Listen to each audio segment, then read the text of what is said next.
manner, and something will have to be done about it.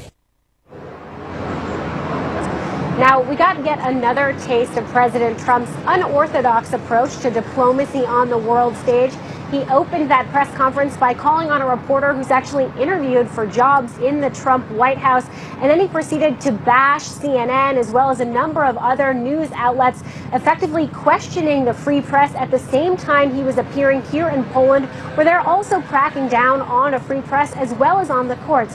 Now, what we see from Trump again and again is a very different approach from the U.S. president. We're used to them going abroad, to them touting American values. Instead, we saw Trump take aim at the free press and also question conclusions from his own U.S. intelligence agencies. So just a reminder that President Trump remains as unpredictable on the world stage as he is at home.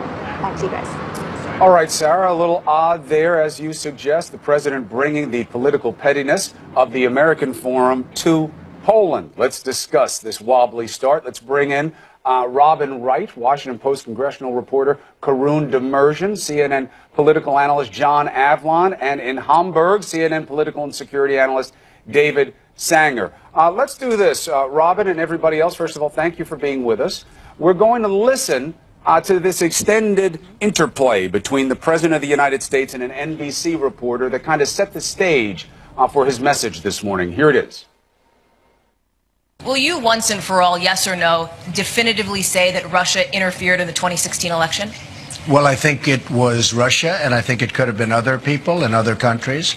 Could have been a lot of people interfered. I said it very simply. I think it could very well have been Russia, but I think it could well have been other countries, and I won't be specific, but I think a lot of people interfere. I think it's been happening for a long time. It's been happening for many, many years. Now, the thing I have to mention is that Barack Obama, when he was president, found out about this, in terms of if it were Russia, found out about it in August. Now, the election was in November. That's a lot of time. He did nothing about it. Why did he do nothing about it? He was told it was Russia by the CIA, as I understand it. It was well reported. And he did nothing about it. They say he choked. Well, I don't think he choked. I think what happened is he thought Hillary Clinton was going to win the election, and he said, let's not do anything about it. Had he thought the other way, he would have done something about it. So he was told in early August by presumably the CIA that Russia was trying to get involved or meddling pretty strongly with the election. He did nothing about it. The reason is he thought Hillary was going to win.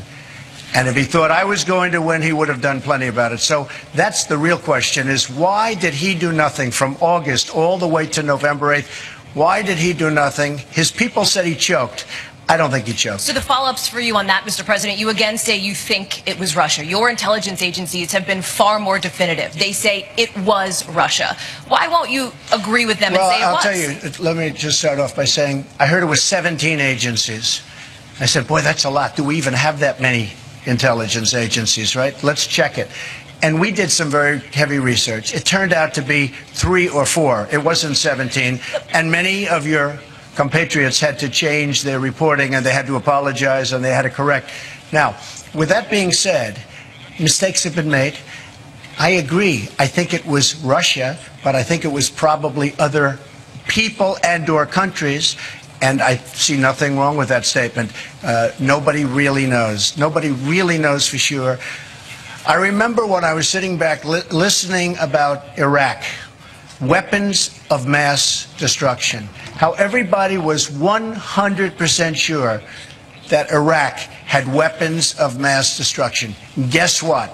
That led to one big mess. They were wrong, and it led to a mess. So it was Russia, and I think it was probably others also, and that's been going on for a long period of time. But my big question is, why did Obama do nothing about it from August all the way to November 8th? He did nothing about it, and it wasn't because he choked. And before dear lady, it was 2 questions. Dear lady, President Obama, Mr. President, thank you very much. Thank you very much. We must go. Very briefly follow up, Mr. President. Thank you very much. Why haven't you shown that anger toward Moscow? It was 2 questions. Thank you very much. Can I ask of President Duda, Dziękuję panom prezydentom, dziękuję członkom delegacji, dziękuję państwu. Members of the delegation, thank you.